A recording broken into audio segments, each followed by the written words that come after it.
Fala pessoal, Papo de Salão no ar novamente e hoje nós temos uma ótima entrevista. Bom, ele nasceu em Bruxelas, na Bélgica. Após ele dar a volta ao mundo, ele chega ao Brasil na década de 90. Escritor de três livros, relatando sua vida e seu trabalho.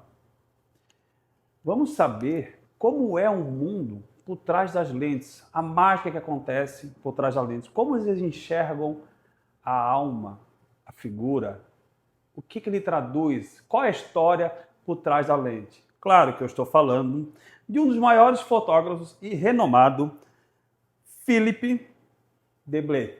Por favor, Philippe, vamos conversar um pouco sobre esse teu mundo maravilhoso? Muito obrigado pelo convite. Eu que agradeço. Carlos. Por gentileza, sente-se na nossa cadeira do Opa, Papo de Salão. Com prazer. Primeiramente, eu vou deixar você um pouco mais brasileiro. Vamos lá, pode cuidar. O que você acha? Vamos fazer um corte brasileiro. Degradê, com risquinho do lado, vamos pintar um pouquinho? O que você acha? Tô brincando. Philippe, mundo por trás das lentes. Que maravilha isso, né? Acho que todo ser humano tem vontade de ser um fotógrafo. Não pode, hoje em dia nós temos celulares aí super avançados, né? Todo mundo quer bater uma foto, fazer uma selfie, está sempre nisso. Mas e você? Como nasceu isso dentro de você? Por que veio essa vontade de ser fotógrafo? Onde apareceu?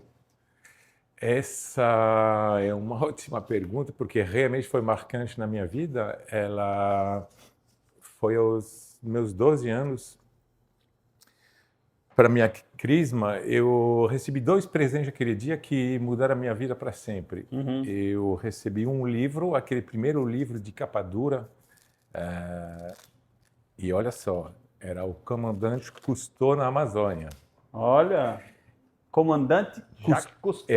E eu ficava alucinado só de olhar aquelas imagens. Sim. E o mesmo dia eu recebo do meu padrinho uma máquina fotográfica. Qual que era? Era uma Yashica. Que faz assim. Sim. Era uma bem pequenininha. Deixa eu ver. Década de 80? Foi até antes. Antes da década de 80? Que é chique daquele rolinho de filme, né? Foi no final dos anos 70. Uhum. E eu tenho ela até hoje, no meu acervo ali. Não estou querendo perguntar a sua idade, mas sabe precisar mais ou menos o tempo? Qual a idade você tinha? Não tem problema com a idade nenhuma. Ontem eu completei 57 anos. 57? É um jovem guri. Como a gente diz aqui, é um gurizão das antigas. Sem problema nenhum. É isso aí. Então, por favor, continua. Então, esse dia, ao ver essas imagens, por coincidência da Amazônia, e receber uma máquina fotográfica, eu pensei, caramba, pode ser que um dia eu consiga registrar esse tipo de imagem, esse tipo de fotografia. Qual era a idade? 12 anos. 12 anos. 12 anos. E aí, a partir dali, eu, por exemplo, em uns 100 quilômetros de Bruxelas, tinha o Zoológico de Antwerp, que é uma cidade a 100 quilômetros de Bruxelas. Uhum. Eu pegava um trem sozinho, eu ia lá, adolescente ainda. E os meus primeiros modelos eram macacos, elefantes, que é um dos maiores zoológicos da Europa.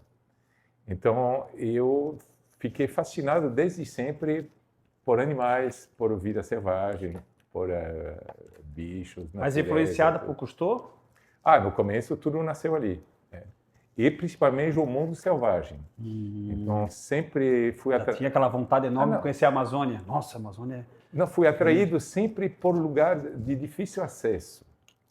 É por isso que as viagens que eu fiz pelo mundo sempre foram de difícil acesso. Coisas meio um pouco fora do comum. E aí?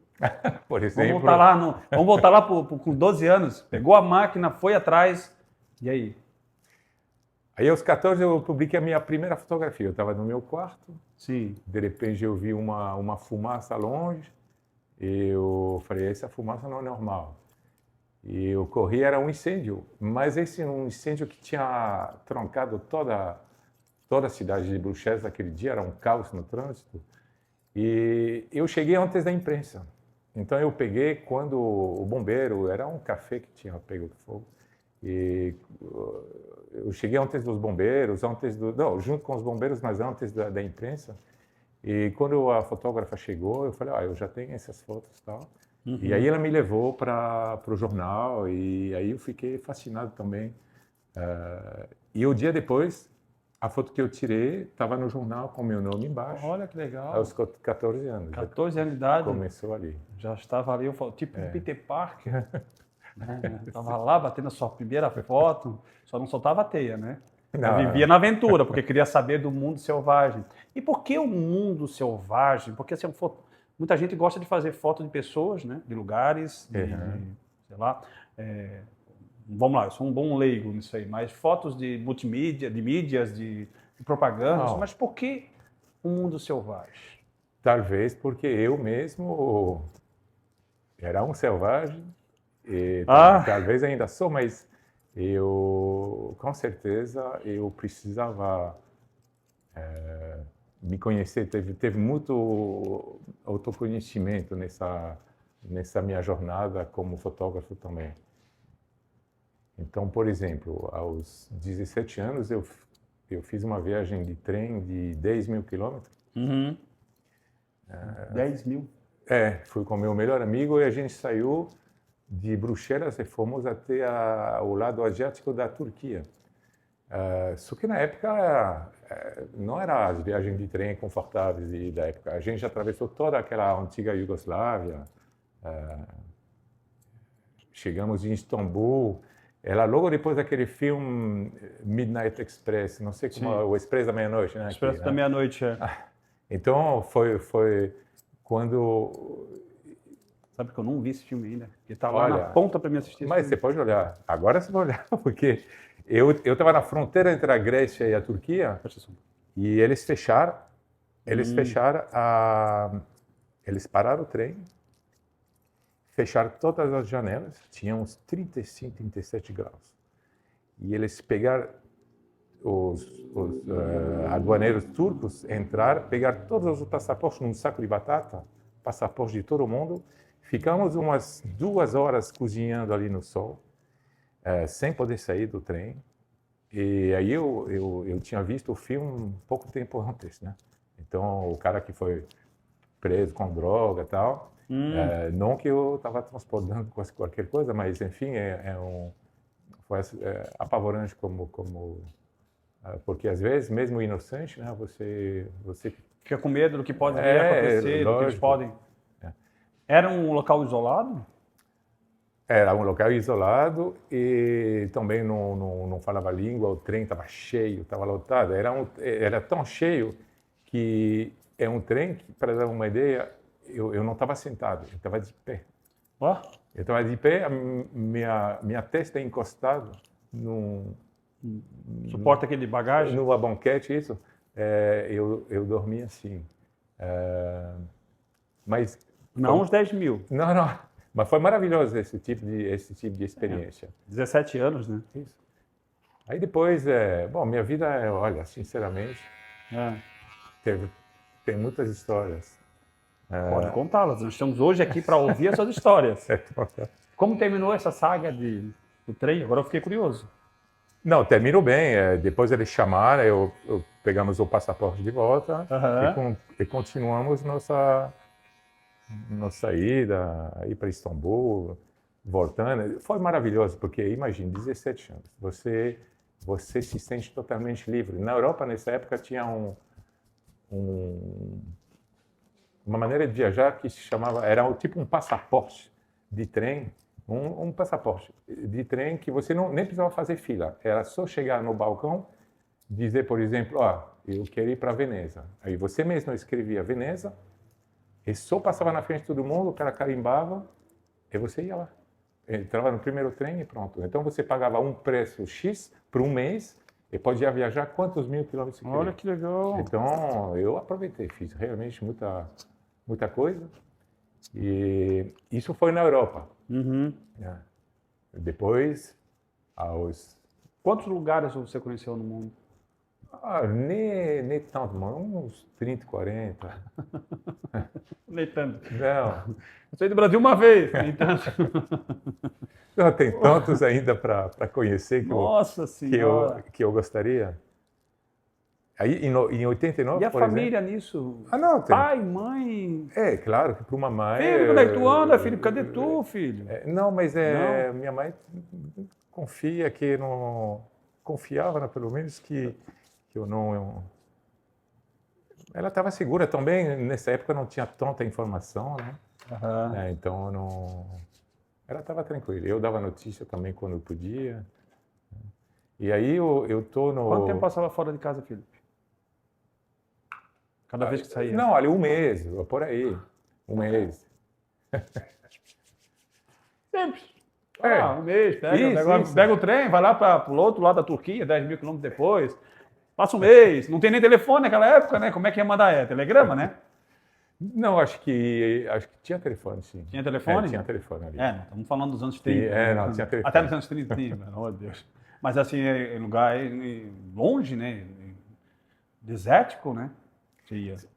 Não, com certeza. Principalmente depois, né? Porque isso aí ainda estava mais ou menos bem civilizado, mas em 89, aí já com... Aí eu pensei em fazer um risquinho, mas aí a gente vai ter que fazer um corte mais baixo.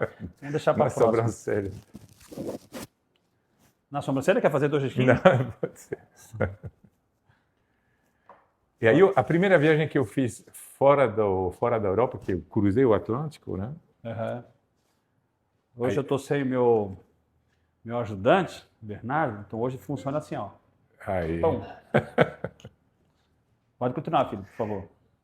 E aí eu queria conhecer, e isso também pelo livro sobre o Comandante Cousteau na Amazônia, um país tropical. Eu queria conhecer um país tropical, palmeiras, bananeiras, essas coisas. Aí eu falei, eu quero ir para o Caribe. Eu fui para o Caribe.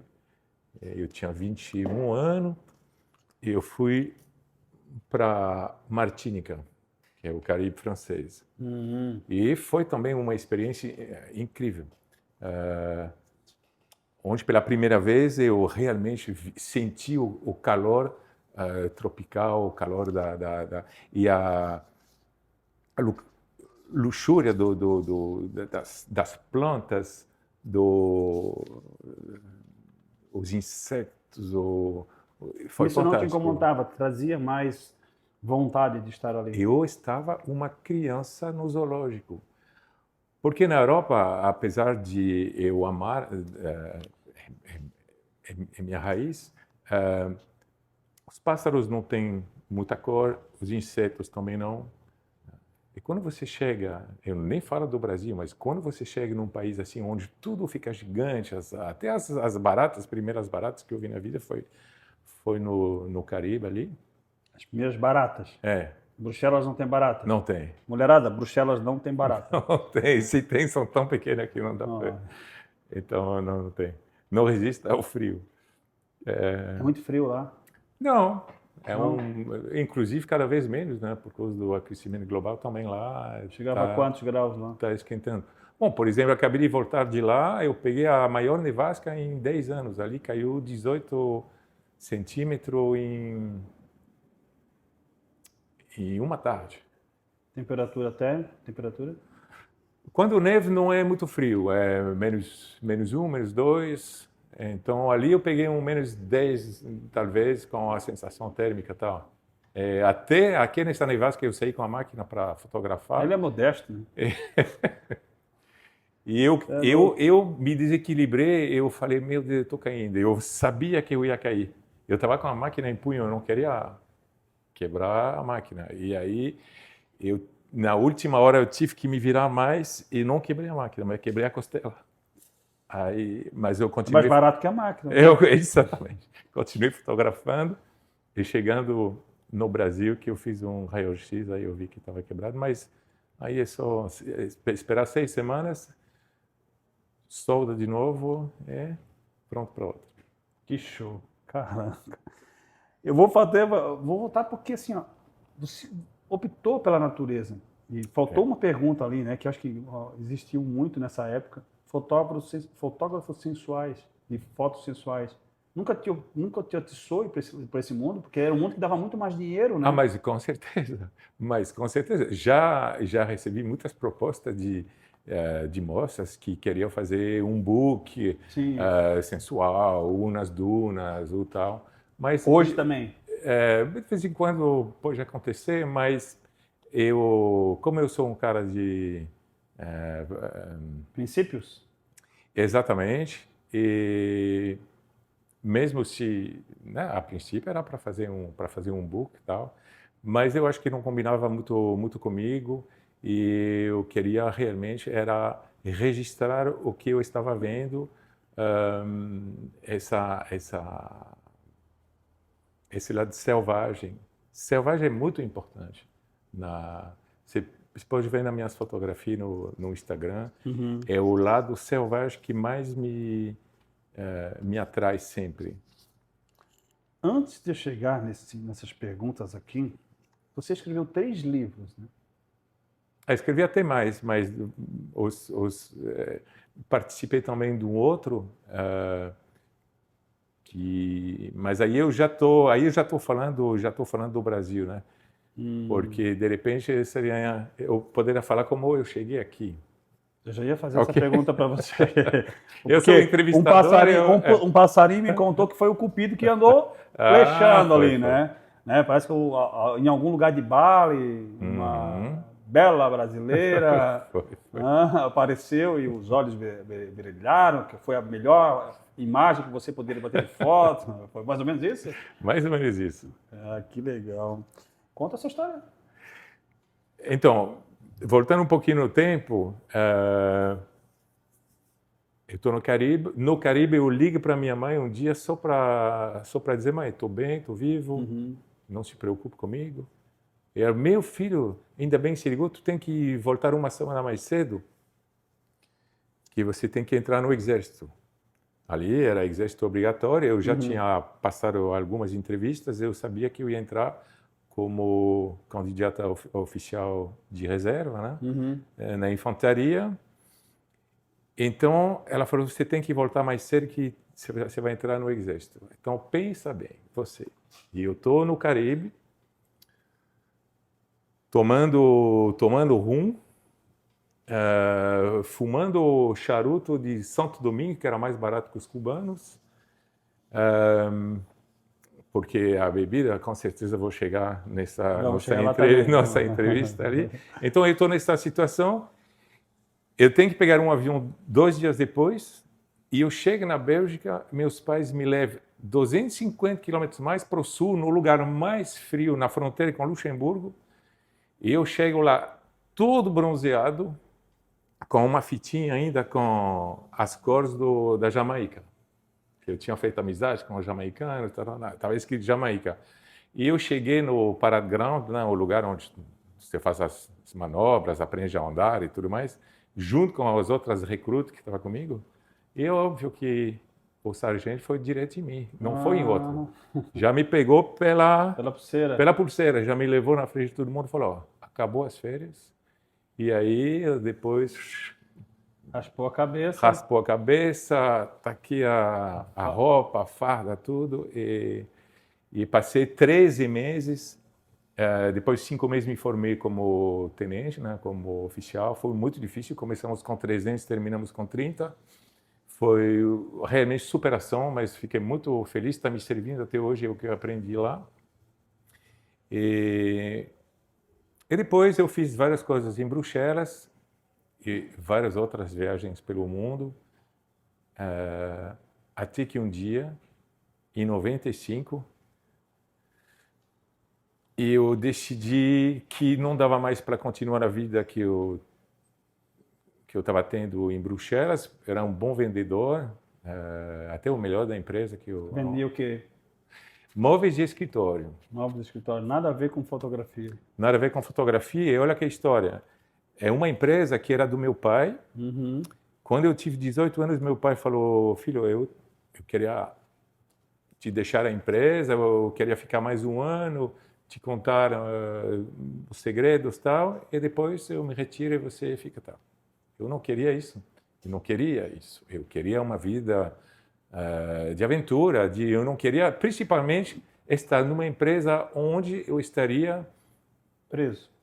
porque, como diretor, enfim, como patrão, porque eu sou filho do ex-patrão. E trabalhar com pessoas que me viram nascer, enfim, eu falei, não, muito obrigado, mas não vai dar. E fui entregar pizza, fui fazer um monte de coisa que não prestava, mas enfim. E ele vendeu a empresa.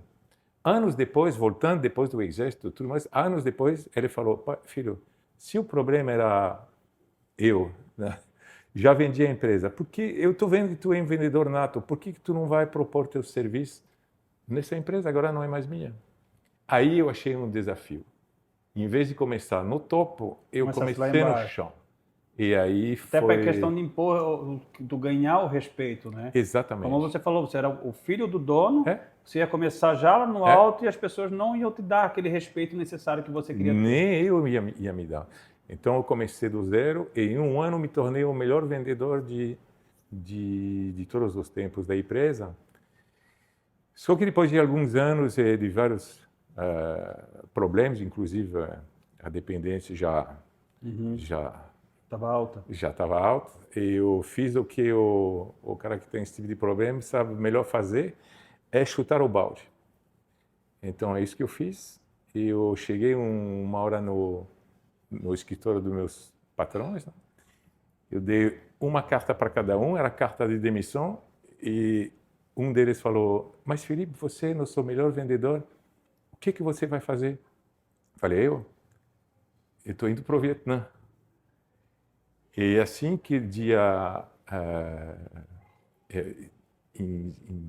em janeiro de 95, eu peguei uma passagem de ida para o Vietnã, que acabava de abrir suas fronteiras para o turismo.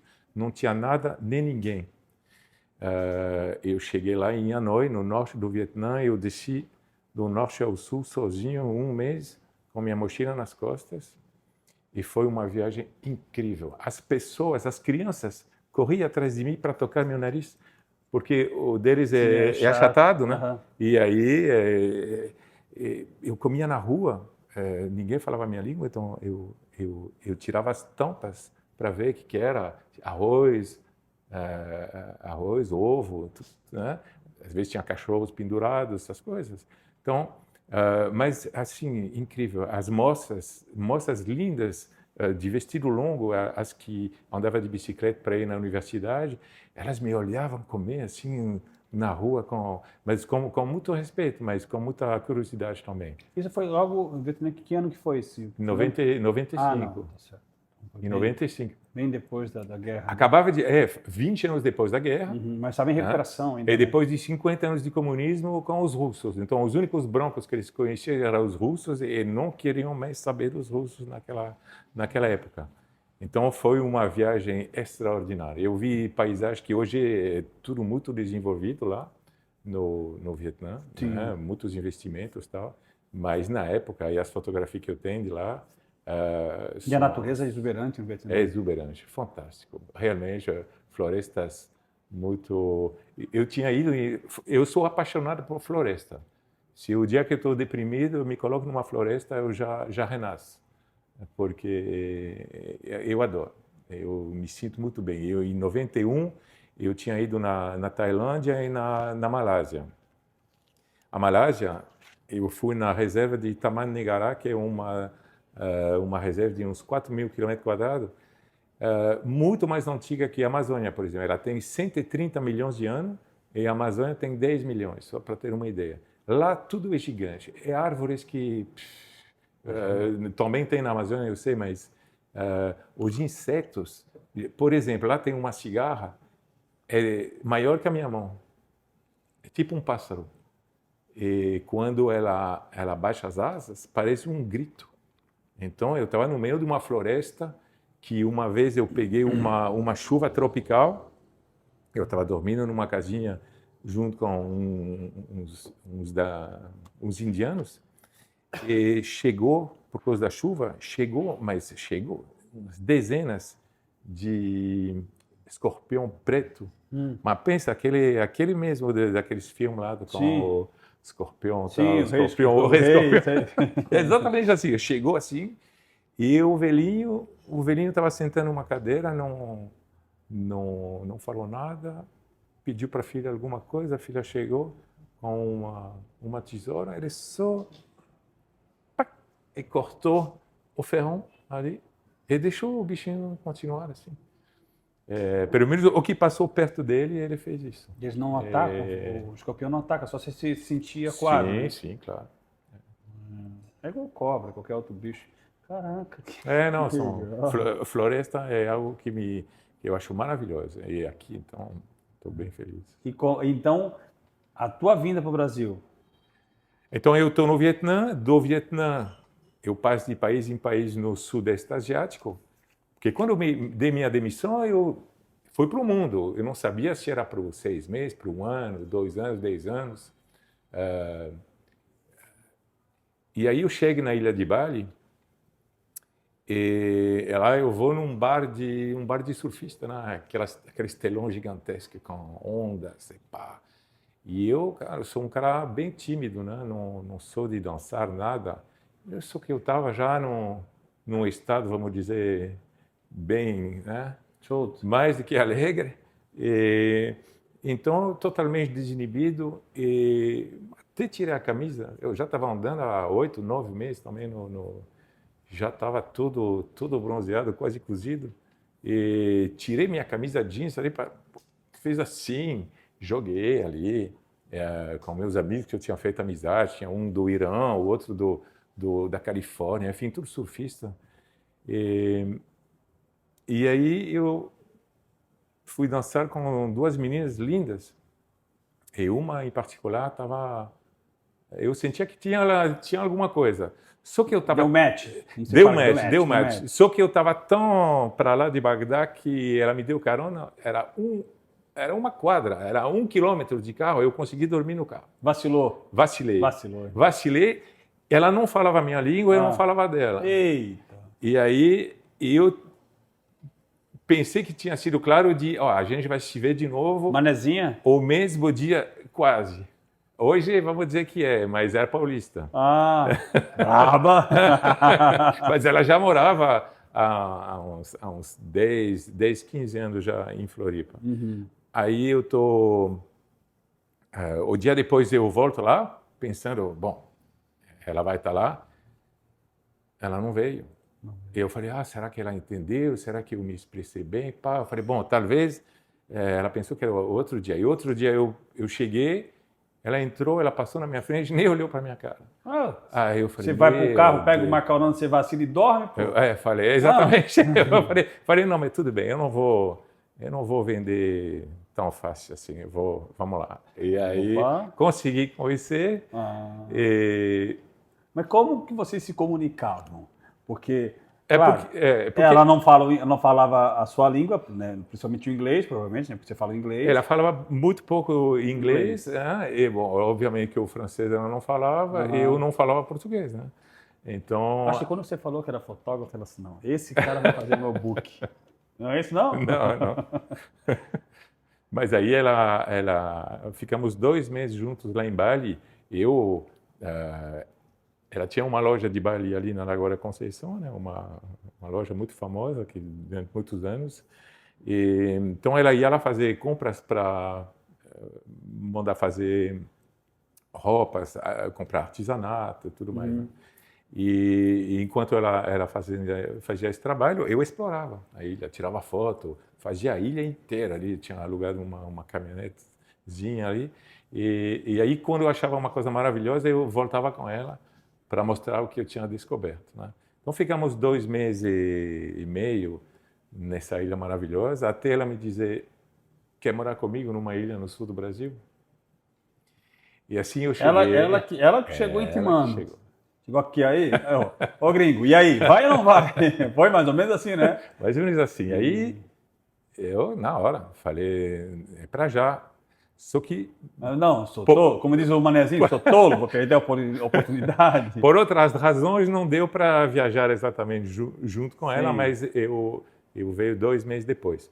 Então, ela voltou para o Brasil. Eu ainda passei um mês numa ilha de 7 quilômetros por um nas Filipinas, no meio do nada, na ilha de Boracay, onde eu passava, sei lá, 12 horas por dia na água, amigos pescadores, no meio da água, brincando com cavalo marinho. Isso era a minha vida lá. Você fazia foto marítima também? Não. Só terrestre? Não, só terrestre. Pássaros, árvores? Isso. Paisagens. Que é do mundo marinho e o mundo Não, marinho é outro mundo, maravilhoso. Magnífico. Até ontem eu vi um fotógrafo ali que tirava foto de ondas. Dá muita vontade de submerso mesmo. O mundo dos corais, o mundo dos... Nossa, mas cada um tem o seu... Cada macaco no seu galho, tem o do drone, eu prefiro, por enquanto, pelo menos, continuar o que eu estou fazendo, estou gostando muito. Mas voltando em Bali, sim. Então eu fui para as Filipinas e depois voltei para a Bélgica para dizer para meus pais, olha, voltei, mas agora da minha vida. Mas agora vou morar no Brasil. Então foi assim. O Brasil foi em que ano? Foi em 95 também. 95. Foi em 95. 95. Eles não botaram a mão na cabeça e disseram, não, Brasil não, amigo. Não, meus pais, graças a Deus, têm pais muito bons e sempre me apoiaram. Que legal.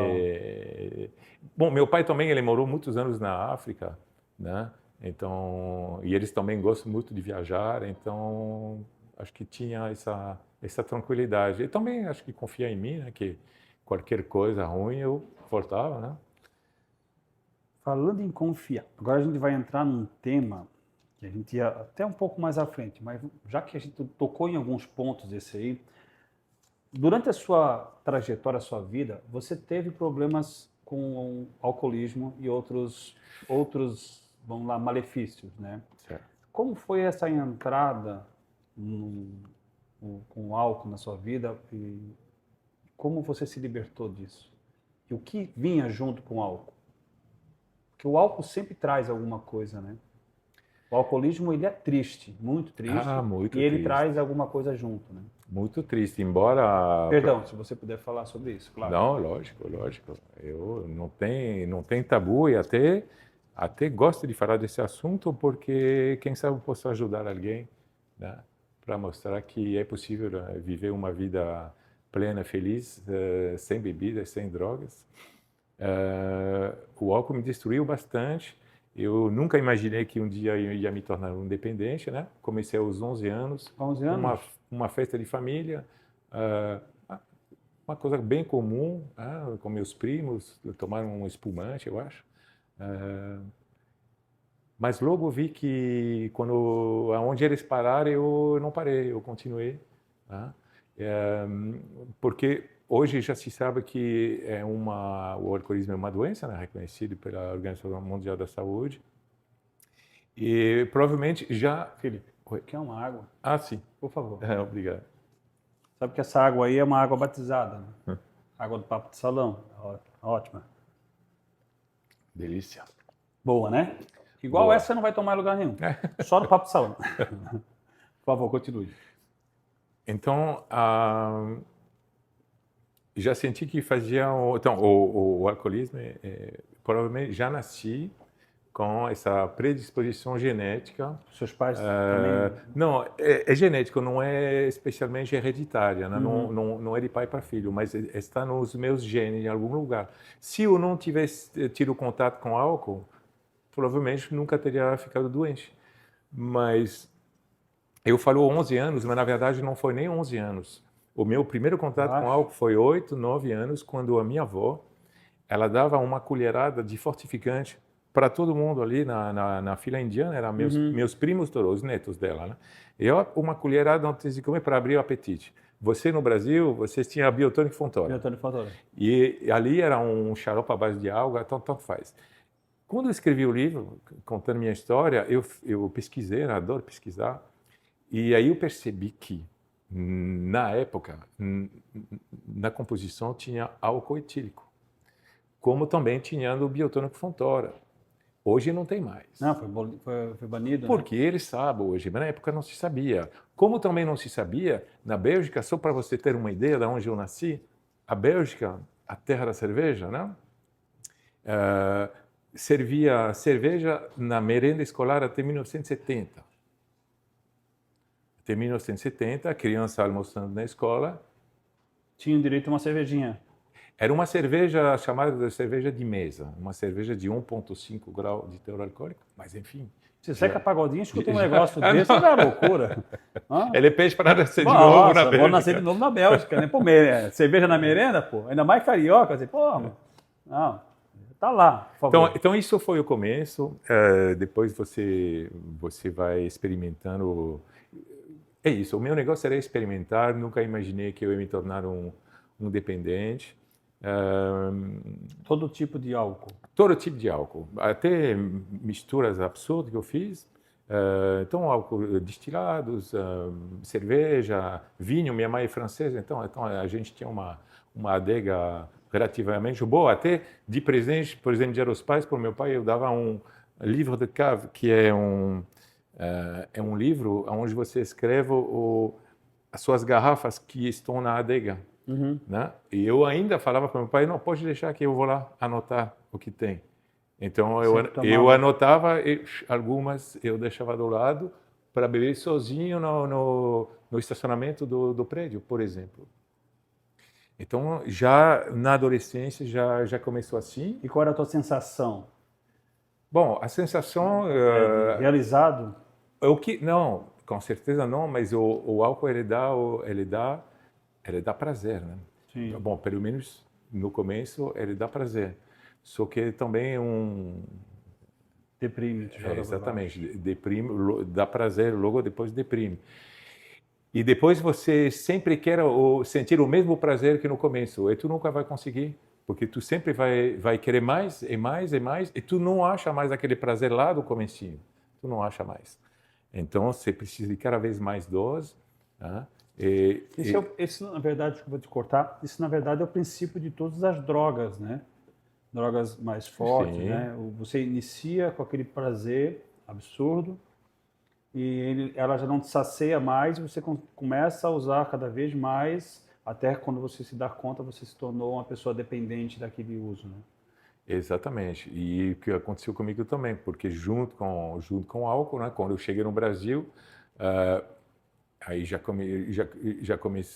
conheci outras drogas, já tinha experimentado na Bélgica também e pelo mundo, mas chegando aqui foi muito uso de todos os tipos de drogas, né? Isso não me impedia de fazer meu trabalho, não me impedia no começo, né? Não me impedia de ir no mato, de registrar, fazer minhas fotos, tal. Ao mesmo tempo, a vida era complicada, o equilíbrio emocional já não tinha mais, tinha uma tristeza até comigo também. Aí começou vários tipos de problemas. Alcoolismo e perdas. É uma perda atrás da outra, né? É fundo do poço. Agora, o fundo do poço para é quase perder a vida, né? O cara precisa perder a mulher, o carro, o emprego, tudo, né? Para outro, só a perda da dignidade já é o fundo do poço, né? E sofrimento não se mede, né? Da mesma maneira que não caracteriza um alcoólatra com o que ele bebe. Se ele bebe cerveja, ou se ele bebe cachaça, é a mesma coisa, né? Se você vai nos grupos de recuperação na Bélgica, por exemplo, é tudo dependente de cerveja. Na França vai ser de vinho, isso não interessa, né? Da mesma maneira que se você... mas eu não sou alcoólatra porque eu não bebo todos os dias, né? Eu bebo cerveja, eu sou um bom vivão, um boêmio, não sou um pé d'água, um sem dente, é isso? Então tem todo o lado social, que o cara que bebe cerveja, o champanhe, então é um bom vivão, um boêmio. Na verdade, a alcoólatra é igual.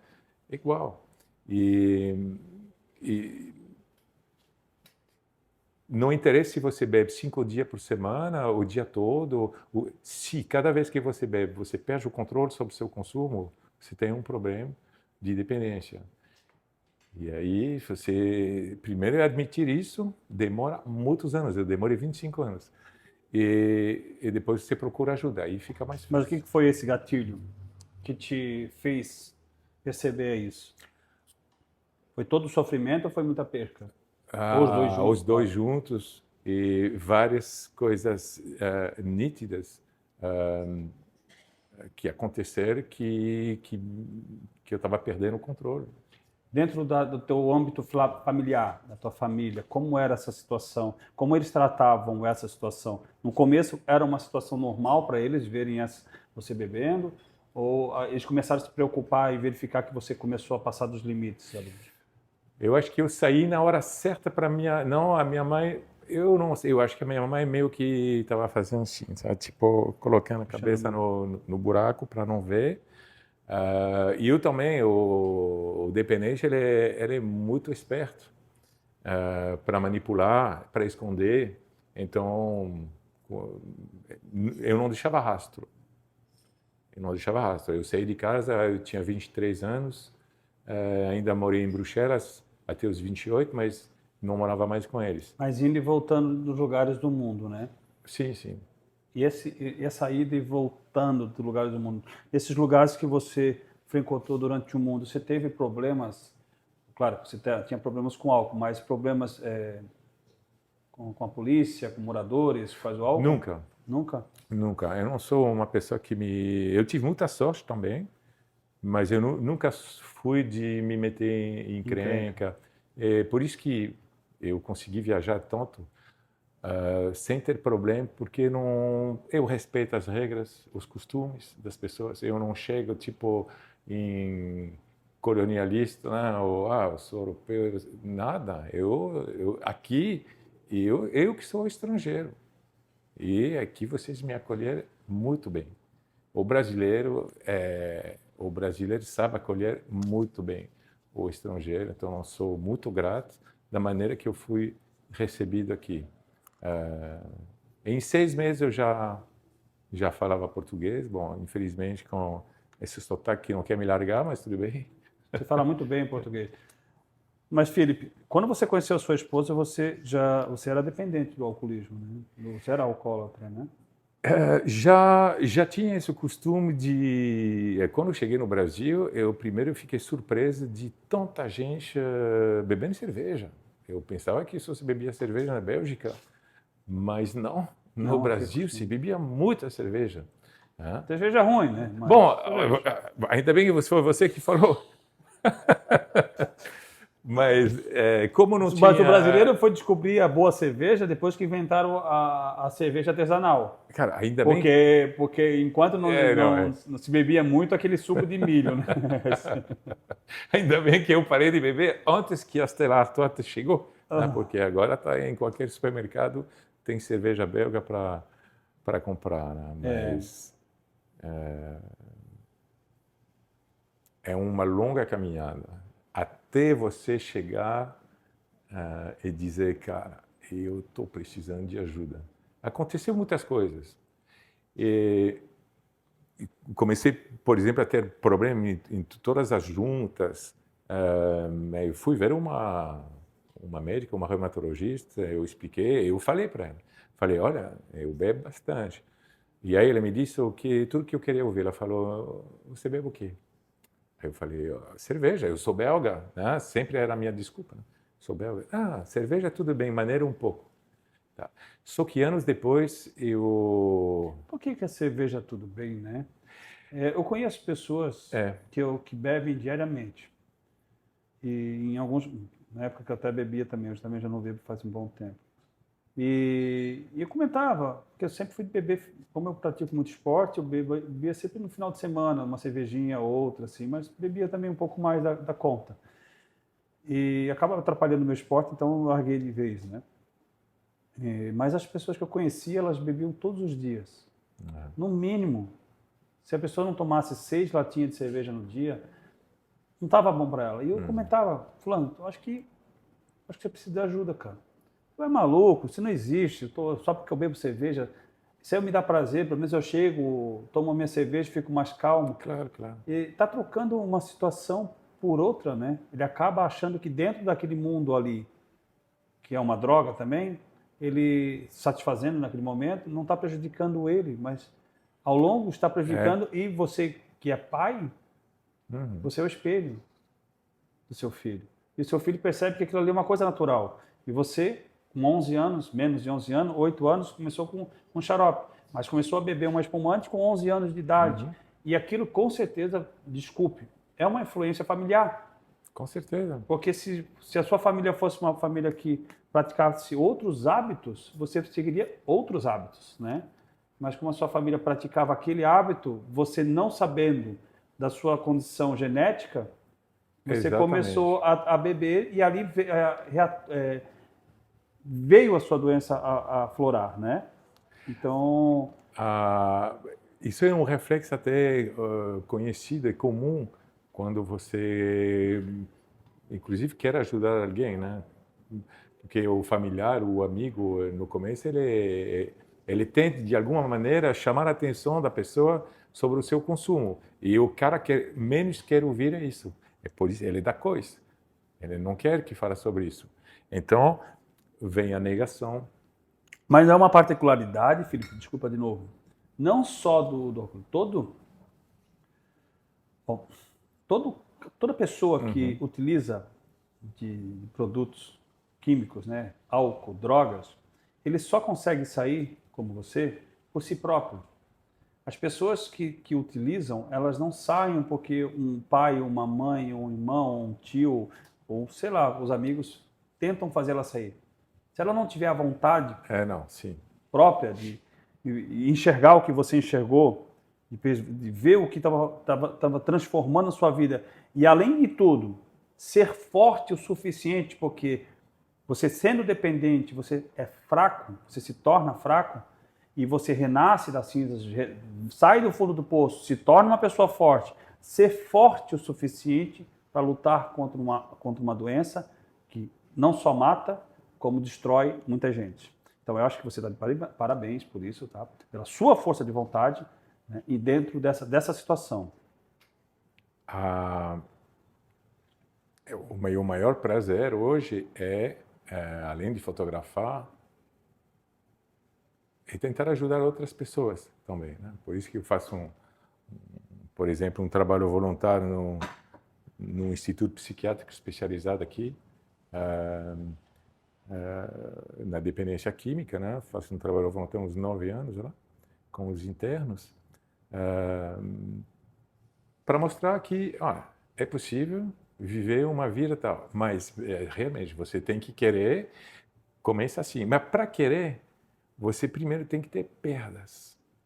Não adianta o cara começar a beber e começar a chamar a atenção, não. O cara vai ter perdas. Perdas é o cara bater o carro, o cara esquecer onde está o carro, o cara brigar com a mulher, de repente perdeu o controle, de repente a voz se exaltou, perder coisas, perdi o celular, perdi a chave, perdi essas coisas.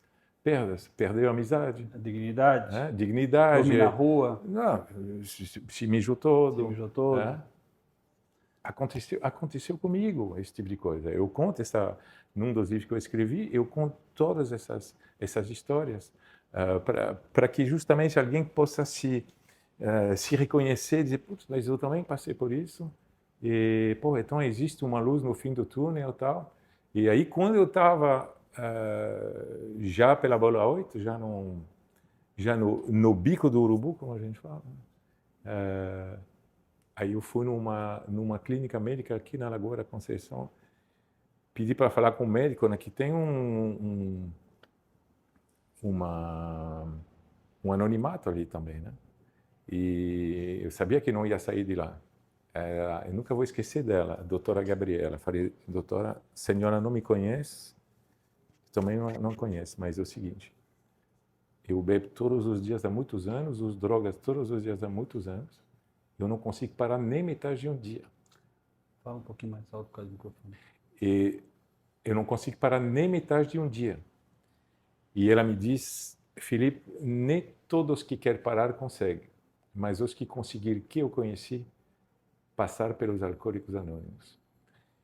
Eu acho que naquele dia ela salvou minha vida, porque eu continuei bebendo poucas semanas, tipo como uma criança que sabe que vai perder aquele brinquedo, né? Mas aquele brinquedo já não me dava prazer há tempo. E aí um belo dia eu procurei ajuda, lá mesmo onde me foi sugerido, e até hoje. E se Deus quiser, esse ano eu vou completar 20 anos sem bebida. Ingressei na outra irmandade paralela de narcóticos também um dia antes.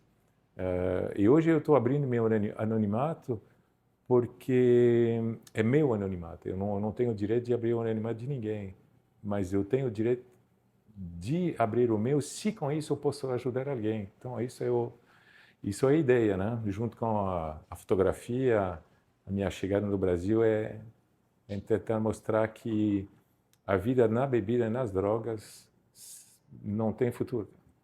E você não consegue fazer nada. Você não consegue, nunca teria conseguido escrever um livro, publicar, fazendo exposição, fazendo tudo que eu fiz, nunca. E a sua esposa nesse tempo todo, nesse meio tempo, que você, quando estava com ela também, você usou drogas, álcool? Sim, vamos dizer que tudo era um conjunto meio Você chegou a ter a sensação de perca dela? meio doentio, sim.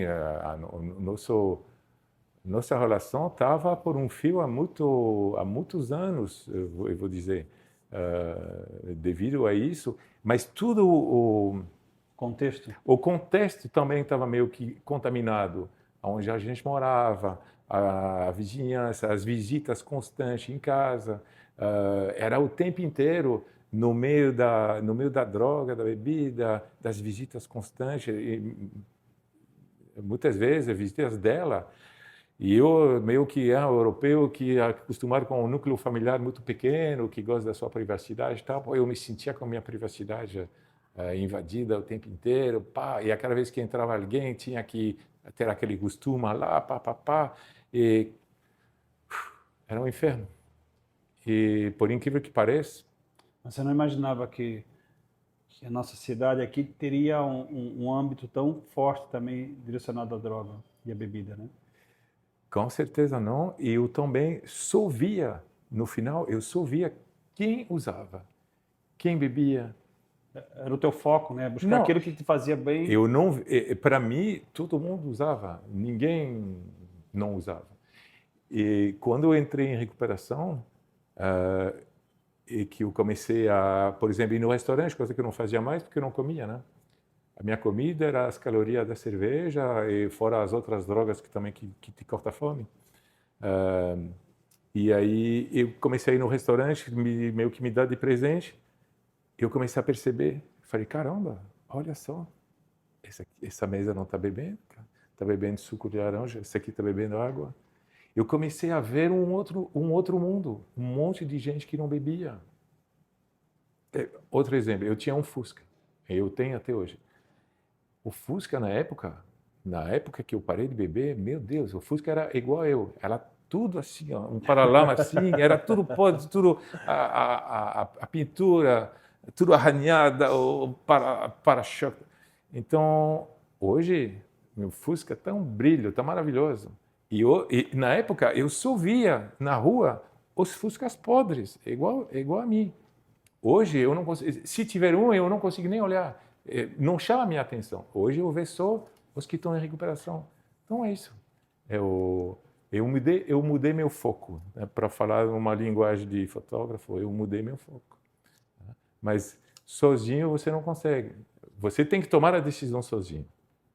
Mas depois você tem que procurar ajuda. E falando em sozinho, eu tive uma grande ajuda porque eu me dei um chute na bunda, eu mesmo.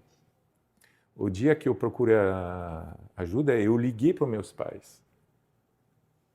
E eu parei de mentir e de manipular, eu falei, olha, deixa eu falar uma coisa. Eu uso drogas há muitos anos, eu bebo todos os dias, eu não consigo parar, mas eu vou procurar ajuda. pode ficar tranquilo que eu vou procurar ajuda a partir de agora. E desliguei. Eu sabia que ao dizer isso, não tinha mais como voltar atrás. Porque quantas vezes eu falei, cara, não, deu, não dá, parei. E só que não, o vício falava, não, parou nada. Volta aqui, vem cá. Tu vai beber, vem. E então, só que dessa vez não tinha mais como voltar atrás. E aí foi bom, foi ótimo. Eu meio que me empurrei, né? E, Você acredita que foi Deus? ó, bem capaz. Tem muitas histórias bonitas, inclusive, sobre essa espiritualidade. Eu tinha poucos meses de recuperação, né? Tudo um mundo novo. E eu sempre fui um homem de fé, mas de pouca fé. Pouca fé. De pouca fé. Então, meio difícil sempre em busca dessa conexão, mas nunca de fato me conectando. Eu gostava de entrar, por exemplo, numa igreja sozinho, né? Sentir várias coisas, mas não passava disso. E eu comprei um livro que chamava A Arte da Serenidade.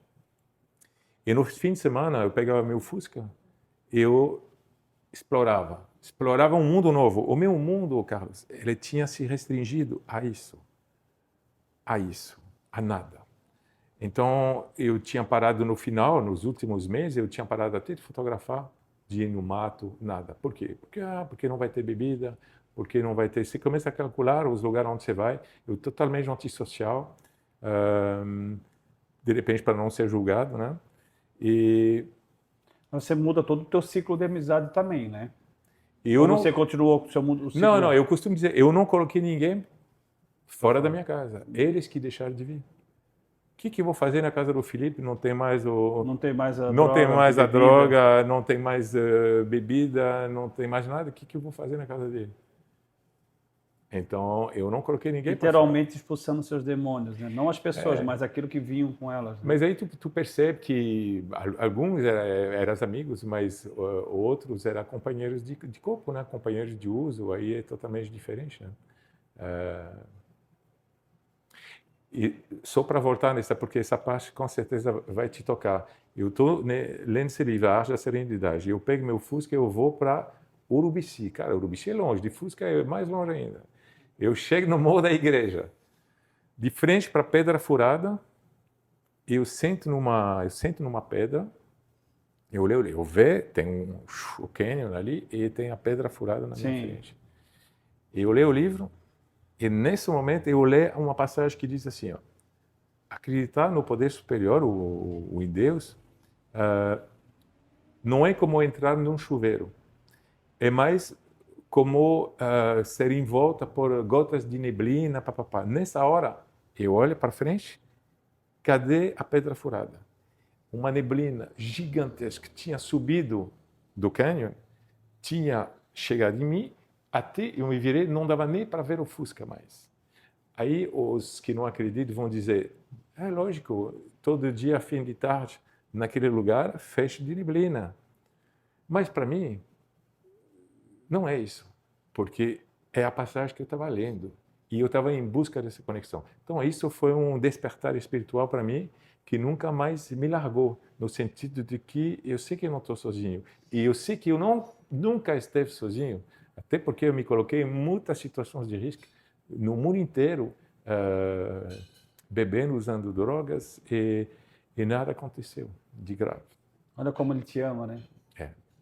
Aí você percebe como tem alguém acima da gente que nos deixa sempre de uma certa forma seguros, né? Nos dão a liberdade de seguirmos nossa trajetória, nossa estrada, mas quando vê que você não consegue mais chegar, ele te puxa pela mão, né?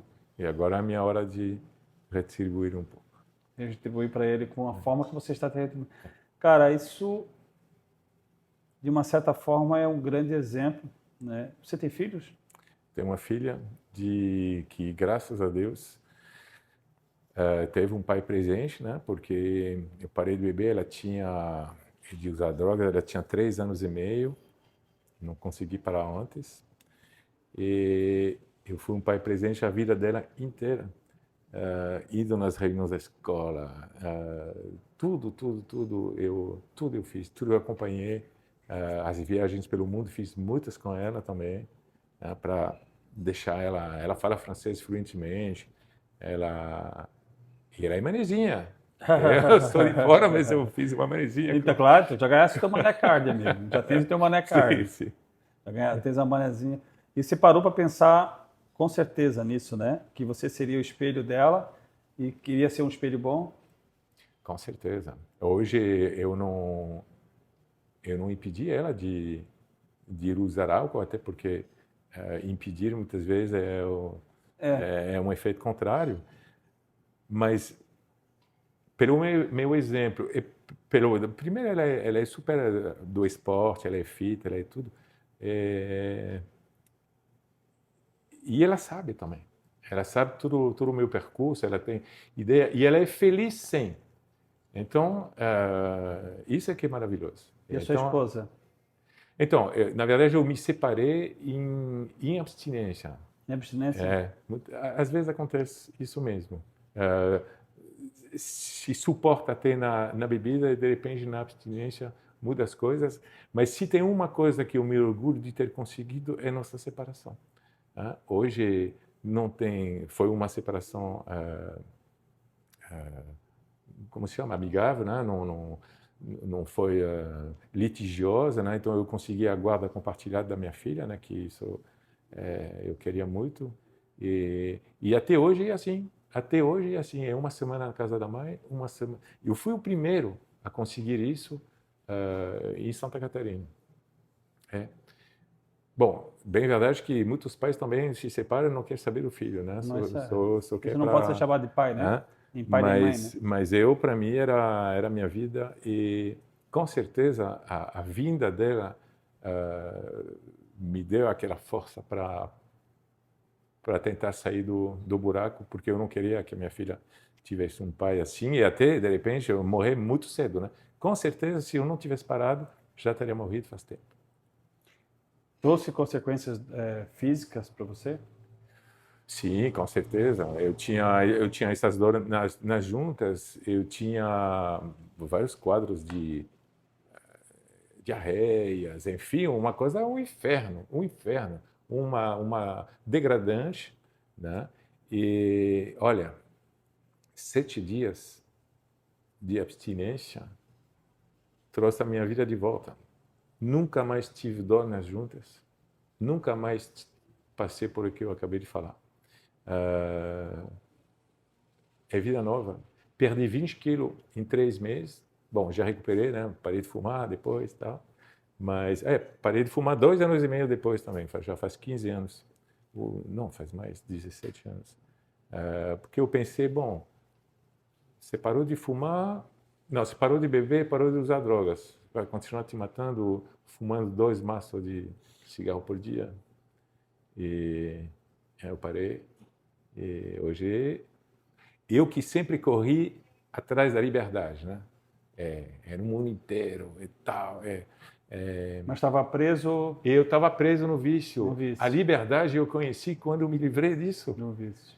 Hoje, sim, eu sou um cara livre, inclusive livre para voltar a beber se eu quiser. Só que eu não sou maluco, né? Eu vejo centenas, milhares de exemplos anualmente.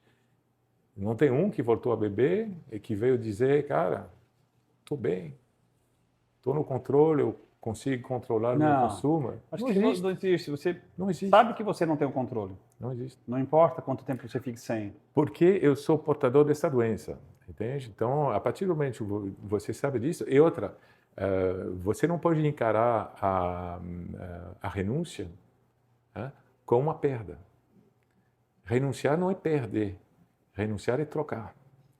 Se você pensar, mas eu estou abrindo mão, cara, tá todo mundo bebendo, eu estou aqui, estou abrindo... Não está abrindo mão de nada, cara. Tu estava com algo que estava te matando e hoje tu está íntegro, tu tá tranquilo, tu dorme tranquilo, tu dorme super bem, tu consegue conversar com qualquer pessoa sobre qualquer assunto, consegue ajudar outras pessoas.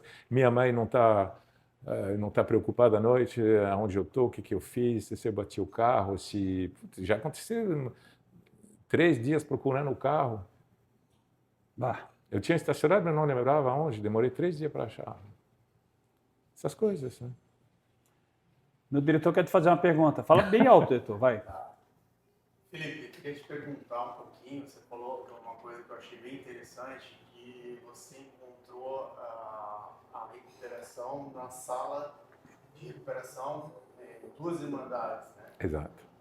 Você consegue contar um pouquinho como é, para quem não conhece, como é uma sala? Claro, qual é a claro. sensação que você tem? Não, até porque muitas vezes você tem muita preconceito, né, sobre essas irmandades de 12 passos, ninguém sabe exatamente o que é, narcóticos anônimos, alcoólicos anônimos, o que é isso? É um lugar onde as pessoas se reúnem para beber, de repente, ou é a pessoa com aquela tochinha lá nas costas? Não é nada disso. São salas presentes no mundo inteiro, na Alcoólicos Anônimos, por exemplo, nasceu em 1935 nos Estados Unidos, e é super simples, cara. Eu tinha encontrado um cara num churrasco do meu vizinho na época, com quem eu bebia, usava droga, tudo. E aquele dia, esse cara estava com um copo, todo mundo com uma long neck na mão, e ele com um copo preto. Aí eu falei, mas que é isso? Aí eu não conhecia ele, eu falei, vem cá, o que você está bebendo? Ah, Coca-Cola. Eu falei, Coca-Cola? Para mim, um adulto tomando Coca-Cola não existia. E eu falei, Coca-Cola com quê? Não, Coca-Cola pura, quer experimentar? Eu falei, quero. Experimentei, quase cuspi, era Coca pura. Eu falei, quem é esse maluco aí? Ah, esse é o fulano, ele mexe com grupos, papapá. É um ex-tudo, um ex-drogado, um ex-bêbado, tá. Ah, aí ficou aqui, né? Ex-tudo. Ex-tudo. Aí eu chamei ele 3, 4 dias depois, uma semana. Falei, olha, eu queria parar de beber, papapá. Ah, em 3 perguntas que ele me fez, ele já percebeu que não era para mim, que era para aliviar a barra lá em casa, que não estava bom e tal. E então ele decidiu, sabidamente, não me ajudar. Eu não estava pronto naquele momento. Então ele me deixou descer, talvez, ao último degrau no inferno que ainda faltava. E chegou rápido. E aí eu acho que aí nesse lapso de tempo chegou aquela médica lá. E aí um mês depois liguei para o cara de novo, e lá ele viu que não era para me ajudar um dia, era para me ajudar aquele dia. E aí ele me levou, não, a gente marcou, olha só, não, essa história é incrível. A gente marcou na igreja lá na Trindade, lá perto da rótula da UFSC. Eu tinha um grupo lá perto da igreja, ele falou, 7 horas na frente da igreja, tá. Aí eu estou lá na frente da igreja, 7 horas, nada do cara. Eu falei, meu Deus, o dia que eu quero procurar ajuda, o cara não vem. Pronto. Aí eu ligo para ele, eu falei, bom, já estou aqui faz tempo. Eu também. Eu falei, como assim eu também? Eu falei, ele estava na igreja certa, e eu estava numa igreja pequena que não tinha nada a ver, só que tinha uma fileira de eucaliptos, então a gente não dava vazio. Então eu atravessei, encontrei com ele, entrei na sala, sala de ENA, muitas vezes cadeiras assim californiana, né? Todo mundo sentado, todo mundo me acolheu muito bem, né? Me colocaram à vontade, tem uma água, um café e tal. Fica aqui, senta, escuta os depoimentos. Escutei os depoimentos, me reconheci em muitos deles, ingressei, né? Porque ali ninguém vai te dizer você é um dependente, é você mesmo que decida, não, eu quero ingressar, eu sou. E aí ingressei, só que eu saí da reunião, eu era o rei do pit stop, eu não consegui não parar numa loja de conveniência. Desde aquele dia, 9 de novembro de 2004, não usei mais drogas. Mal sabia eu que bebida é droga também. Mas eu parei na loja de conveniência, bebi várias cervejas, uma atrás da outra, mas eu não comprei mais para voltar para casa. E o dia depois liguei para esse meu amigo, pensei que ele ia me detonar, e nada disso aconteceu, porque essa irmandade é puro amor. Então ele me diz, não, Felipe, não tem problema. Hoje eu vou te levar numa outra reunião onde talvez você se identifique mais ainda com os depoimentos. E aí me levou para uma reunião de Alcoólicos Anônimos, dia 10 de novembro de 2004. Assisti à reunião, ali tinha um púlpito, um palco, né? Com um depoente que vinha, escutei 10 depoimentos. O primeiro me marcou, nunca esqueci, o primeiro depoimento que eu escutei, nunca esqueci. Me marcou muito e decidi fazer parte disso também. Era tudo vencedor, cara. E ninguém falou, você faz isso, faz. Não, o cara vai lá e fala como ele fez. Ó, eu sou fulano, eu bebi assim, assim, assim, hoje eu não bebo mais, papapá. O cara fala uns 10 minutos, eu fiquei ouvindo, eu estava cheio de ânimo. E aí eles me facilitaram a vida. Porque quando você entra em uma sala de aula, todas as salas têm a mesma frase. E não está escrito, não beba nunca mais. Está escrito, evita o primeiro gole só por hoje. Isso muda tudo. É sugestão, não é uma coisa... Não tá impondo, né? Exatamente. E também é um programa só por hoje, porque nunca mais é muito tempo. Então é isso que me disseram lá. Cara, é só por hoje. Um dia sem beber você consegue. Volta amanhã. E assim eu fiz, eu voltei. E o desejo de parar de beber começou a ir embora. Foi difícil. O primeiro mês é difícil. Você tem que evitar hábitos, pessoas, lugares, tal. Mas indo na reunião te dá é tipo o celular que está quase no fim, pá, tu vai te plugando. E aí o que faz? É o equilíbrio emocional. Você escuta depoimentos de pessoas que, às vezes tu chega na reunião, tu pensa que teu problema é monstro. Meu dia é um inferno, tal. Aí sempre tem alguém com um problema maior que tu chega na reunião, tu escuta um que tem um problemão mais terrível e não bebeu. Eu saio de lá e eu não tenho problema nenhum. Eu estou bem, está tudo tranquilo. Então, se você está muito para baixo, a reunião, os depoimentos te colocam no equilíbrio emocional. Se você está muito para cima também, uma boa notícia, uma grana entrando, sei lá, enfim, várias boas notícias, alguém nascendo e tal, tem que cuidar das suas emoções, tanto as ruins quanto as boas. Então, a reunião também te coloca no lugar e tu sai calibradinho, como quem tem Fusca, né? No ponto. O Fusca está no ponto quando eu saio da reunião.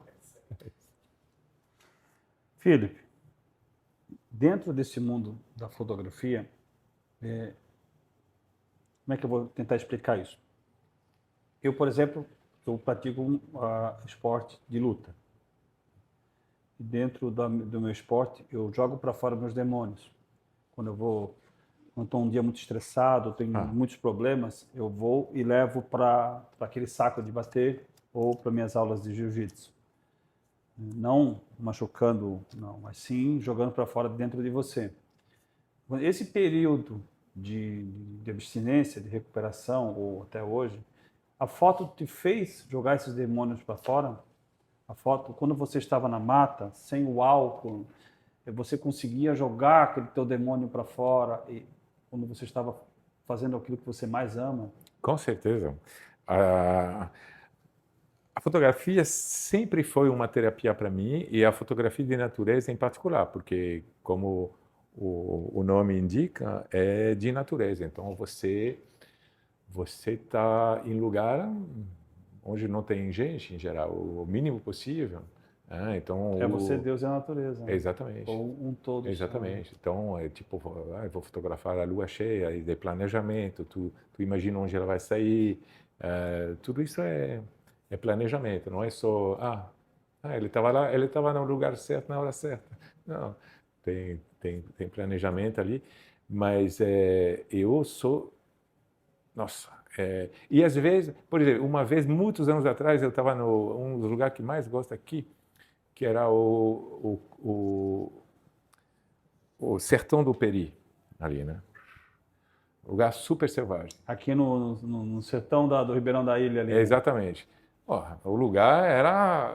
Pensa, estou falando disso. Sabe que eu não conheço o sertão do Ribeirão da Ilha, e eu já moro em Florianópolis há mais de 30 anos e já fui convidado algumas vezes. Eu nunca subi o sertão e todo mundo fala que o sertão é magnífico. Mas, se bem, a gente falar que o sertão é magnífico, nós estamos cobrindo os outros lugares da ilha de Florianópolis, porque aqui cada ponto é magnífico, né? Magnífico. Mas realmente ali você tem um lado selvagem, é muito selvagem. Muito mais primário assim a mata, né? Árvores bem antigas. Uma vez eu vi um muriqui, que é um macaco difícil de se ver, é bem grande assim, muriqui. E eu vi um que estava sentado numa bromélia, só que não consegui registrar. Uma outra vez tinha 7 tucanos num galho só. E na hora a minha máquina travou, cara. Mas e daí? Aí eu vou viver frustrado? Eu vou... Não, aí o que eu fiz? Eu larguei a câmera. Eu fiquei olhando. Contemplando aquela beleza. Não, e essa imagem está registrada até hoje. Tanto é que eu estou falando sobre ela. Então eu tenho essa imagem até hoje. Tudo bem, eu não consegui passar para os outros, pelo menos não em imagem, mas em palavras a pessoa pode imaginar também, né? E que história? Porque fotografia, alguns dizem que é você fotografar a alma, né? Quando você tira de uma pessoa de um lugar. Você fotografa ambientes, natureza. Que história por trás de cada foto tem? Olha, atrás de cada foto tem toda a minha história. Tem todos os livros que eu li, as mulheres que eu amei, os desamores também, né? Tudo isso faz o meu ser, a minha sensibilidade. E é isso que eu retrato nas minhas fotografias. Se você olha as fotografias que eu faço, muitas pessoas conseguem perceber essa sensibilidade que eu tenho e até se emocionam com isso, porque de repente eu consigo ver coisas que a pessoa não viu ou não consegue ver. E eu gosto muito de poder dividir isso também com o outro. Cada imagem daquela conta um pouco da sua história. Isso? É uma poesia. Eu sempre gostei de escrever também sobre, né? Eu gostava de escrever tipo poesia, quando, sabe, aquele sofrimento amoroso no começo, sofri muito. E aí eu gostava de escrever. Hoje eu escrevo em imagens. E é exatamente a mesma coisa. Eu transmito isso a partir de uma imagem. Uma imagem é uma poesia. Inclusive, um projeto que eu fiz aqui em Florianópolis aí foi o contrário. Foi um livro sobre Ilha de Sonhos. Era um projeto com uma poetisa que fez várias poesias sobre vários lugares da ilha. E aí eu fiz as imagens. Então, eu lia a poesia que ela já tinha feito do lugar, e a partir da poesia eu tirava uma foto que as palavras me inspiravam. Em geral é o contrário, né? A pessoa vê uma imagem e escreve uma poesia. Ali foi ao contrário. Essa é a sensibilidade de enxergar o que a gente não enxerga, né? Foi a Amazônia? Você acredita que ainda não? Foi o que te iniciou nessa vida? Incrível. Não, mas está nos meus planos. Está nos teus planos? Está nos meus planos. Tenho Você muitas tem, coisas. assim, uma referência de um fotógrafo que aqui no Brasil tem um muito famoso, né? Que é o Sebastião, Salgado. né? Sebastião Salgado, né? Que ele fotografa também imagens igual você e em lugares inóspitos, em lugares muito escondidos. Fantástico. Ele é especialista em preto e branco também. Realmente é um dos mestres, né? Ansel Adams também, que era um norte-americano, né, na década de 1920, especialista em parque do Yosemite e tal, aquelas fotos pretas e brancas fantástico. E tem Araquém Alcântara, que é um grande fotógrafo de natureza, eu me inspiro muito nele também. O Marcelo Cavalcante também, com quem eu acabei fazendo amizade. São brasileiros? Tudo brasileiro. Sim, tem grandes fotógrafos de natureza, e você aqui tem um playground que é maravilhoso, né? Aqui é maravilhoso. Mas você tem uma veia comercial, né? Você disponibiliza suas fotos em um banco de imagem mundial, que é o Stock Photos, né? É o Getty Image Bank. Eu trabalhei com muitos anos com esse banco de imagens. Tem foto lá de Nova York, um dia eu tinha um sonho de fotografar essa cidade. Nova York. Você está que nem um filme, né? E até levei minha filha junto. Minha filha tinha 14 anos. E, em geral, as pessoas passam 2, 3 dias. Em Nova York, eu passei 13 dias ou 13 noites. Foi incrível. Era 25 quilômetros por dia a pé, tudo. Eu queria tudo.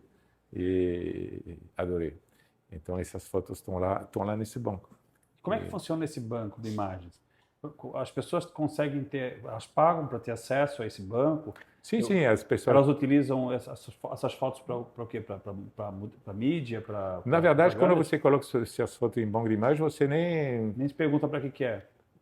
Você nem sabe o uso que eles fizeram, né? Porque é tudo com o banco de imagem que faz a gestão disso, né? Na verdade, eles estão ganhando dinheiro, você ganha uma porcentagem bem pequena. Mas, enfim, é bom porque é mundial, né? Do mundo inteiro. O cara que quer uma foto da Ponte do Brooklyn, ele vai digitar lá e ele vai ver um monte de fotos. De repente, a minha está lá, né? E aí depois eu parti para os livros, né? Porque já em recuperação é nova vida. Tudo as oportunidades que você deixou passar, né? Você não deixa mais passar. E aí, por exemplo, eu fiz 2 livros sobre a Serra Catarinense. Traz o livro para a gente aqui, por favor. Traz esse também, que é o dele, da vida dele. Esse aqui foi o primeiro livro. Mostra lá para a câmera. André, mostra para mim para a câmera, por favor. Esse é o primeiro livro que você escreveu? Não, essa é minha autobiografia, que chama Na Outra Margem. Todas as histórias que eu contei agora estão nesse livro, né? E muito mais. As viagens pelo mundo. Na Outra Margem. É. Aqui você relata a sua vida. Tudo, sem tabu, como eu fiz agora. É um livro de ajuda também. Com certeza. Porque... Mas o único objetivo de ter escrito esse livro é de poder ajudar alguém a partir da minha própria história. Não foi para ganhar dinheiro, inclusive não ganho dinheiro com escrevendo um livro desse. Mas se com esse livro eu conseguir salvar uma vida, já terá valido a pena. Então, isso foi o objetivo desse livro. E quando o meu mundo se abriu, que era minúsculo, era realmente, não tinha mais nada. Eu bebia em casa, os 10 últimos anos eu bebi todos os dias, os 5 últimos eu bebi todos os dias, o dia todo. Desde manhã já. Triste. E quando eu parei, eu comecei a descobrir territórios, por exemplo, que tinha uma Serra Catarinense a meia hora de Floripa, com o ar mais puro, paisagens fantásticas e pessoas que tinham mais a ver com esse Felipe novo, né? De que o mundinho meio contaminado ali que eu vivia na época. E eu pegava o Fusca, tal, e um dia eu ia para Urubici, para tal, só que é muito longe. E uma hora eu parei no meio do caminho, eu parei em Rancho Queimado, me hospedei numa pousada. A dona dessa pousada é minha segunda mãe hoje. E eu fui com minha filha. Minha filha era pequena, tinha 5 anos. E lá eu recebi amor, carinho, compreensão, paisagens fantásticas. E eu fui conhecer. E eu me perguntava, por exemplo, o nome das localidades, né? Tipo, mas por que se chama Navalhas? Por que chama Morro Chato? Por que se chama Campinho? Por que se chama Pinheiral? E eu perguntava para os moradores locais, muitas vezes não sabiam responder. Eu falei, mas eu quero saber. E aí eu pensei que podia ser o tema de um livro. Eu ia tirar foto de todas as localidades do município. E olha só, município gigante. Eu gosto de lugar que não tenha muita gente, já perceber que sou meio selvagem, né? Então, você pega a Amazônia, tem 2 habitantes por quilômetro quadrado. Pega o Alasca, que com certeza em breve irei lá também, tem uma pessoa por quilômetro quadrado. Pega Rancho Queimado, 9 habitantes por quilômetro quadrado. É a menor densidade demográfica do estado. Por um território de 300 quilômetros quadrados. 1% da Bélgica. Veja bem. Então, eu falava, mas eu quero saber desses nomes e tal. Aí eu comprei um gravador e eu fui entrevistar os velhinhos nas localidades. As pessoas que, de repente, podiam saber as coisas. Conhece a história local? Eu perguntava, em tal localidade eu falo com quem, você acha? Vai falar com fulano de tal, com o seu pau. Eu ia lá, sempre muito bem recebido, com café, com bolo, deve ter engordado lá também. Até que eu consegui, foi um trabalho de um ano, andei mais de 3.000 quilômetros no município, tem que recortar informação e tal, até que consegui desvendar a origem do nome das localidades, junto com fotografias de todas as localidades do município. Então, ou seja, a Rancho Queimado é muito importante na vida do Philippe Deblay em recuperação.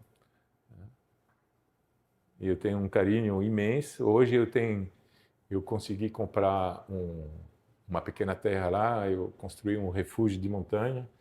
E esse aí, o que é? Hoje você mora em Rancho Queimado? Não, eu moro aqui. Você tem um espaço seu lá. Eu moro aqui, eu tenho um refúgio de montanha. Um refúgio de montanha lá. Dá uma olhadinha aqui.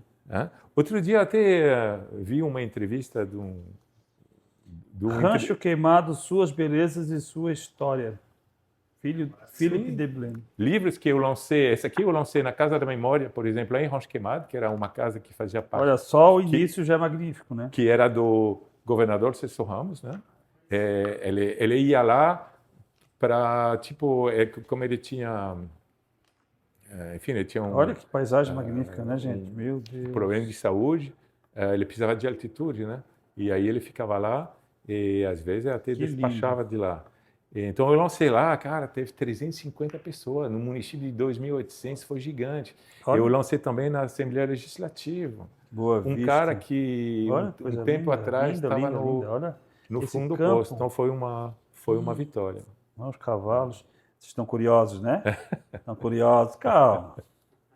Vocês já vão saber onde é que compra esse livro. E esse? Então, ouvindo o entrevistado seu outro dia, ele falou, a única coisa que falta ainda aqui é a neve, não falta mais. Porque aqui você tem Rancho Queimado na Rota das Neves. Não, é incrível.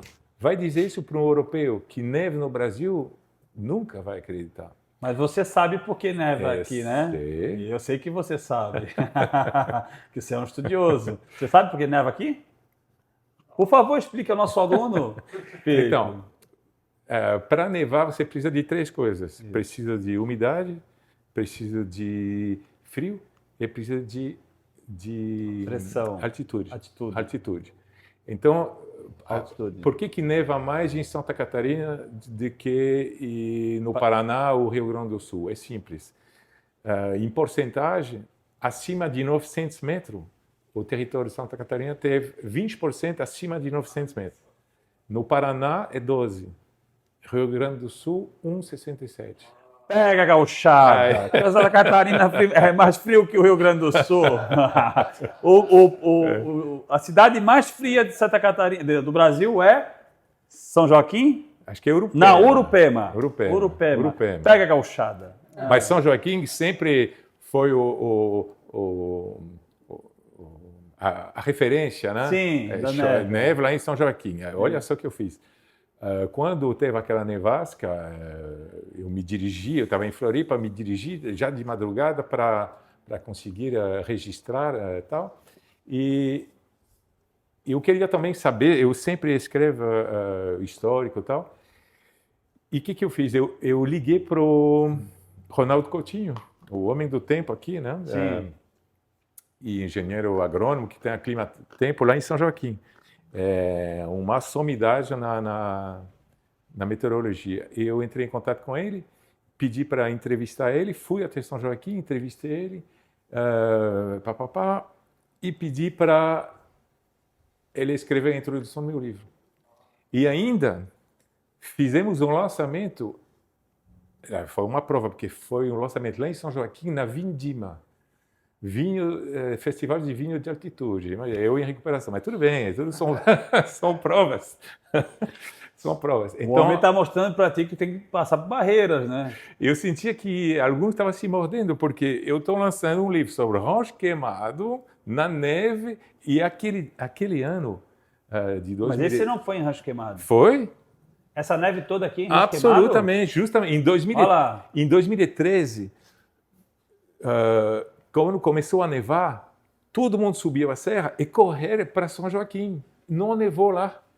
Nevou em Rancho Queimado? Nevou, aonde mais, na verdade, nevou na metade dos municípios de Santa Catarina aquela noite. Mas onde mais... 2013. Ah, eu não vou conseguir lembrar a data. Mas Floripa também teve o seu Então, mas neve. é o mesmo dia. Ah, foi 2013. É o mesmo dia, foi. Oh. Que nevou no Cambirela ali. Tu sabe que até no Morro do Ribeirão, que é o morro mais alto na ilha, também caiu alguns flocos, mas ninguém registrou porque era de madrugada e tal. Mas, então, ali, em Rancho Queimado, caiu 50 centímetros de neve. No ponto mais alto ali, foi incrível. 50 centímetros? Não, é meio metro, é gigante. Foi, então... Afunda o pé e faz bastante bola, faz bastante boneco. Tiveram que fechar a aberta do YouTube 2. Rapaz, você veio de um país frio, né? Mas eu não tenho vontade, não. Não gosto de frio. Não gosto de frio. Mas bem agasalhado, vale muito a pena. A beleza eu prefiro pelas fotos do Felipe. Entendeu? Pessoalmente, eu não sei... Eu fui na Patagônia, também levei minha filha, porque eu quero que ela também... Deixa eu olhar assim.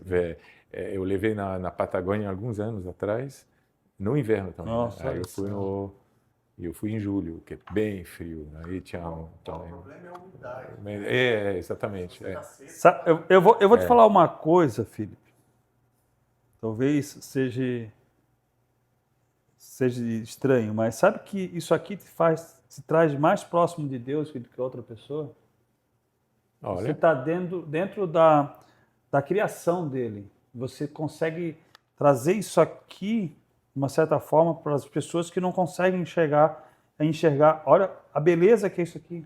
Não, eu caminho exatamente. Aqui, ó, às vezes eu caminho... É puro, né? Imaculado. É puro, né? imaculado. É puro, exatamente. E às vezes eu caminho aqui no Morro das Pedras e eu corro por ali, vou sempre correr ali, e pego dias assim fascinantes. E quando a gente vê aquela obra-prima pintada pela mão de Deus, é mágico. Mesmo aquele que é ateu, que não acredita em Deus, de alguma forma aquilo foi criado por alguém.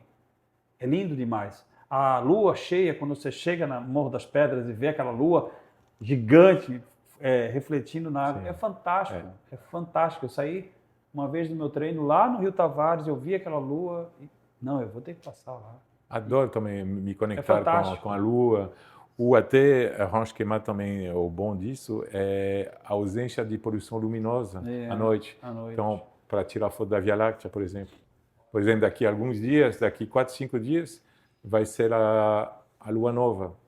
Lua nova não tem lua.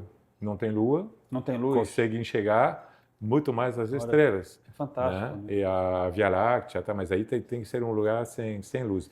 Sobre esse livro da neve, tem que ser totalmente honesto. Não são só fotografias minhas, tá? A cidade de Rancho Queimado fez um concurso e eu fui o jurado desse concurso. Então a população tirou foto, eu também, mas eu não podia estar em todos os lugares. Então pegamos as melhores fotos, eu montei um projeto e eu acabei, todos eles estavam presentes lá no lançamento também. Nossa, é lindo, gente. Olha isso, gente. Aqui. Na Assembleia Legislativa. É fantástico. Não, para dizer que mostra, por favor. É fantástico isso aqui. Neve no Brasil, as pessoas não acreditam, mas... Eu não estou falando nem pela neve, estou falando pela captação da beleza. Como é lindo, né? Como é lindo o mundo, porque você viajou o mundo inteiro. E você tem noção que você, como você disse, você é selvagem, você está no meio da floresta.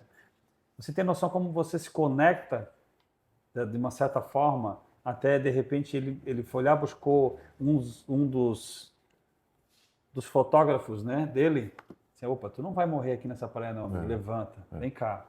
Porque você é importante, como todos os seres humanos são, mas como você é importante, você conecta com a natureza e traz isso para as pessoas, você já parou para pensar nisso? Isso aqui é magnífico, cara.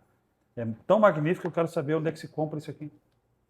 Isso aqui está à venda nas livrarias, pelo menos na Livraria Nobel do Floripa Shopping.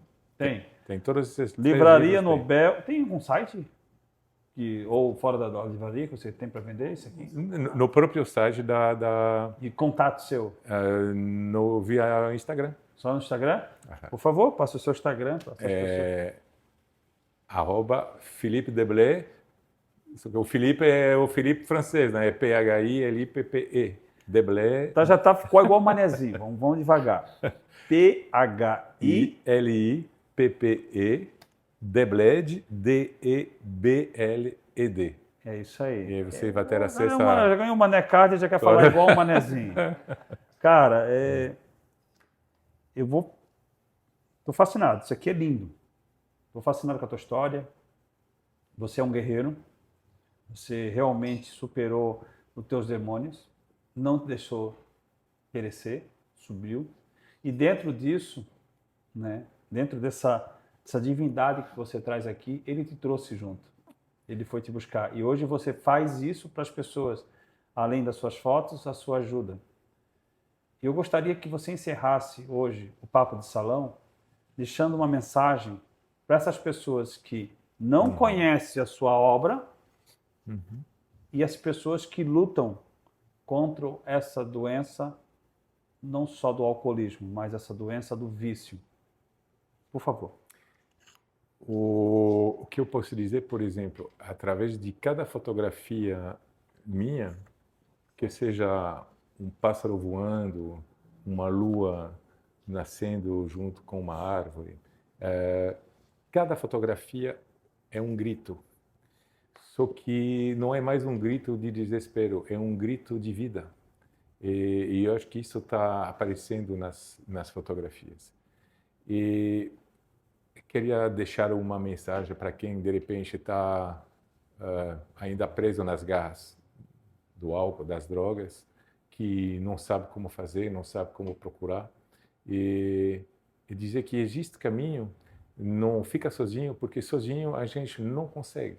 Então, primeiro, vai ter que admitir que realmente perdeu o controle e procura ajuda. Tem vários grupos, não é por falta de grupo, tem quase grupos em todos os bairros da ilha.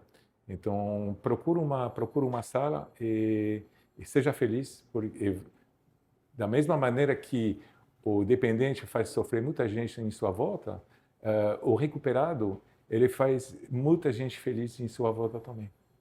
É isso. Amém. Felipe, cara, foi um prazer imensurável conhecer você. Tá? Muito obrigado. E conhecer a tua história. Que Deus continue te abençoando sempre e que você continue mostrando para essas pessoas como você consegue sair disso.